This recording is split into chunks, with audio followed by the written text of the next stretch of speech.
common bodyweight question I'm asked is, how do you get your upper traps working with bodyweight training? As if, the only way to get those upper traps working is by lifting up weight or shrugs and things like that. Well, first thing we got to do is address the optimal way to engage these puppies, because this is not the one and only, maybe even not even the best way to get your upper traps working. You gotta think of not upper traps, but entire traps, all of the trapezius. This is focusing upper traps is kind of that fragmented muscle tension that I talk about in the chain training ebook that I have on my website, because fragmented muscle training is always going to be less effective than inclusive muscle activation, where you get as much involved as possible. So when you've got your traps, the upper traps sometimes we focus on is just here, but really the trapezius muscle, it's like a fan muscle, and it goes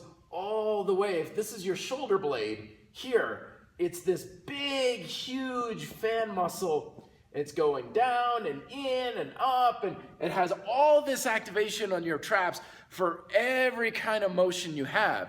So it's kind of like this versus just that, just pulling up and down.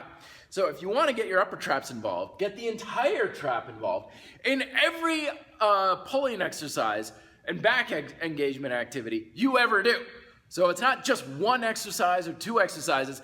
Anything that involves turning on your back, which is almost everything, turn on your upper traps and your lower traps and your middle traps and your inside traps, and every trap you got, just turn it on. Some of the exercises that are very good for this, number one is handstands.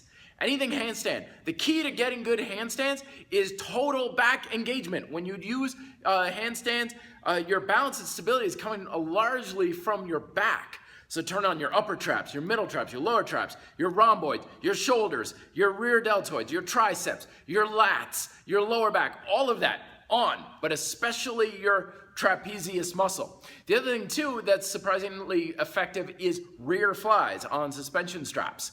You may have to fiddle with the height on this one a little bit. Hands a little bit higher, a little bit lower, will turn them on, because traps don't only just elevate your scaps, but they also pull them backwards, which is what you're going to have with the rear fly. Levers are also extremely effective, because you need your entire trapezius muscle engaged to create that scapular stability and support for front levers.